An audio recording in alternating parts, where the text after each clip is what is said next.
India पे भी हमें बहुत ज़्यादा फ़िलहाल मायूसी है, इसमें कोई शक नहीं है कि आज़म स्वाति का केस हुआ, अरशद शरीफ का केस हुआ, इमरान खान पर कातिलाना हमला हुआ। तो अदलिया जो है उम्मीद है कि इंशाअल्लाह ताला इन चीज़ों पर नोटिस लेगी, लेकिन आपको सबको पता है कि इशारे किस तरफ हैं और आप सबको पता है कि रातों रात लोटे कैसे बने। आप सबको पता है कि ये सारा मामला जो है ये कैसे चलता रहा माजी में और क्या। और मैं आपको एक और बात बताना चाहता हूँ,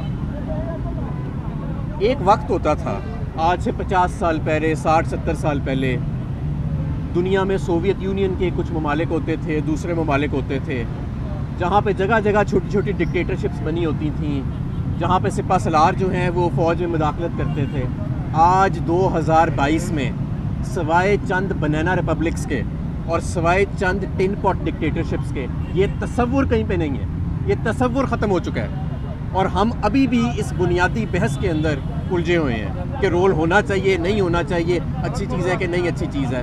हमें फौरी तौर पे अब मामलात जो है वो ये इस कौम को अवाम के हवाले वापस करना चाहिए, फ्रेश मैंडेट लेके आना चाहिए, नई मजबूत हुकूमत आए और वो मईशत को संभाले, वरना ये आपकी साजिशों में और ये तशद्दुद में किसी को कोई दिलचस्पी नहीं रहनी, सियासत में भी किसी को कोई दिलचस्पी नहीं रहनी कुछ अरसे बाद। सिर्फ और सिर्फ जो माशी बहरान आ रहा है वही मौजूद रह जाएगा। अच्छा ये बताइएगा कि कल शेड्यूल थी मुलाकात, कल का दिन भी गुजर गया, आज भी सुना था कि आएंगे परवेज़ भाई साहब, आज भी नहीं आए। कैसे वो इतने मसरूफ़ हैं कि चेयरमैन साहब यहाँ बैठे हुए इमरान खान साहब, वो मुलाकात के लिए क्यों नहीं आ रहे? सब नहीं, ऐसा कोई बात नहीं है। वो मेरा ख्याल है आज या कल में मुलाकात हो जाएगी। अच्छा भाई ये बताइएगा, आपने बड़ी अच्छी मौशी बात की है कि 3-4 रोज़ बाद मिशन इशू होगा तमाम महीने डेढ़ महीने बाद।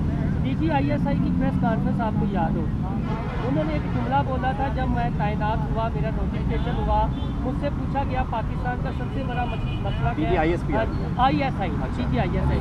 तो मैंने कहा मिशन। तो उस वक्त वज़ीर आज़म ने कहा नहीं, एहतसाब।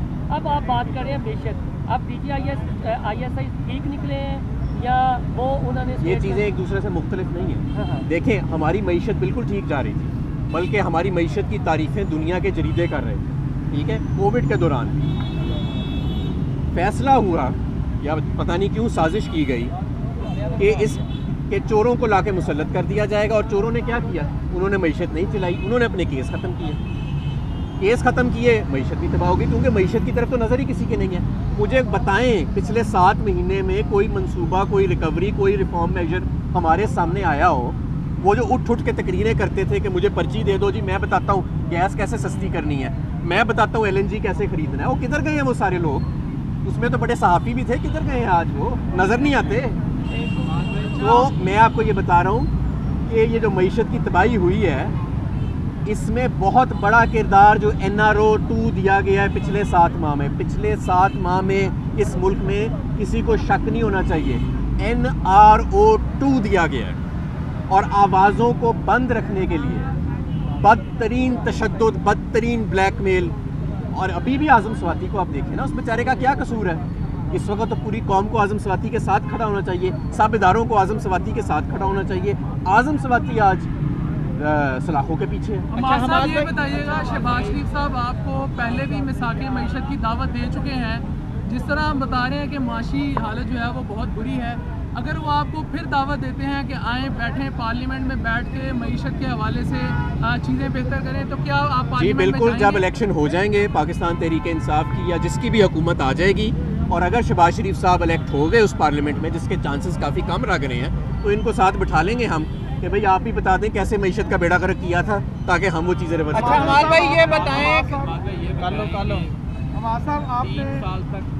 साल तक पाकिस्तान तहरीक इंसाफ के हुकूमत और उनका पेज ठीक रखा, सारे मामला बेहतरीन चल रहे हैं। क्या वजह है कि जिस वजह से आपका वो पेज हटा तो वो बताने से काफ़ी नहीं, मेरा ख्याल है कि जब तारीख लिखी जाएगी कि सारी बातें बाहर आ जाएंगी और इंशाअल्लाह ताला ये साबित होगा कि पाकिस्तान तहरीक इंसाफ हमेशा असूली मौक़िफ़ पे खड़ी रही है, हमेशा जो चोरों का एहतसाब है उस पर खड़ी रही है, हमेशा इस मुल्क के वक़ार के लिए और बेहतर मईशत के लिए खड़ी रही है। अगर किसी का कोई और एजेंडा था तो इंशाअल्लाह ताला वो तारीख में बातें सारी आ जाएंगी, तारीख खामोश नहीं रहती। अच्छा हमाद भाई ये बताएं कि आपकी 3 साल हुकूमत रही है, आज आपको अदलिया से शिकवा हो गया, निज़ाम अदल को दुरुस्त किसने करना था? आप तो 90 दिन में हालात बेहतर करने के दावे करके आए थे, मदीना की रियासत भी बनानी थी।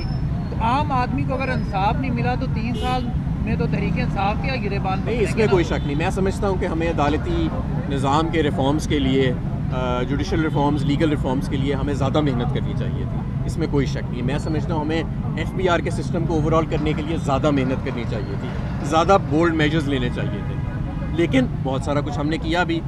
ये हमारे दौर में तो NRO2 या नैब का कानून पास नहीं ना हुआ।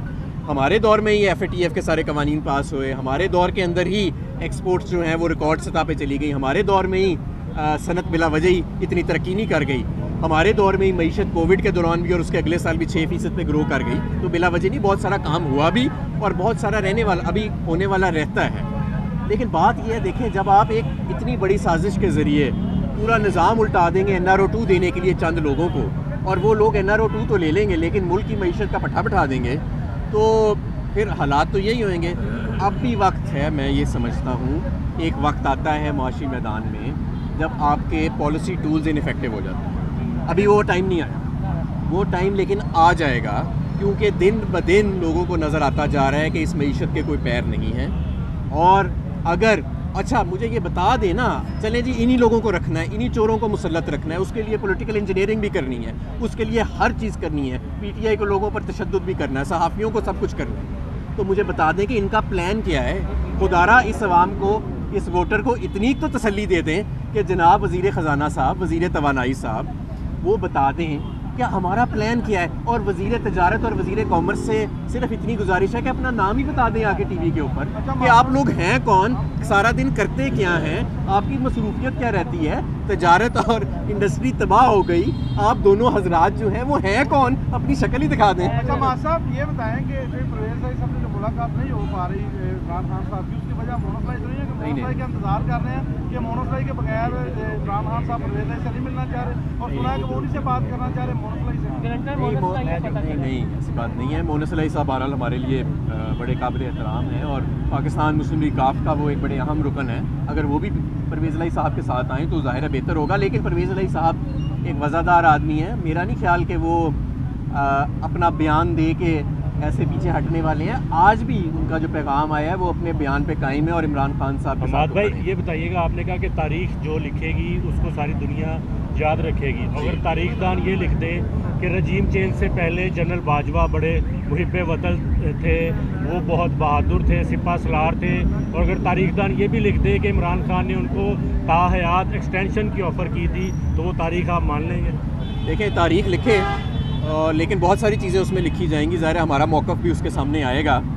और देखें, जो आर्मी चीफ़ होता है उसके साथ ज़ाहिर है कि तमाम लोग जो हैं वो चलते हैं। आर्मी चीफ़ हमने तो नहीं नॉमिनेट पहले किया था, किसी और ने नॉमिनेट किया था। जब हम आए हमने बेहतरीन ताल्लुकात मेंटेन रखने की कोशिश की, और मैं समझता हूँ कि कुछ देर तक तो उन्होंने काम के अंदर मदाखलत या ऐसी कोई मामलात किए भी नहीं थे।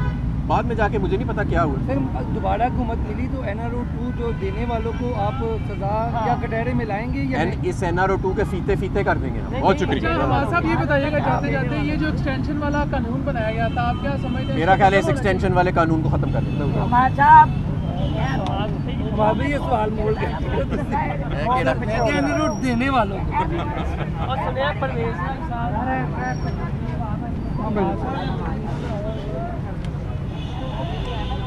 यार ये भी साइड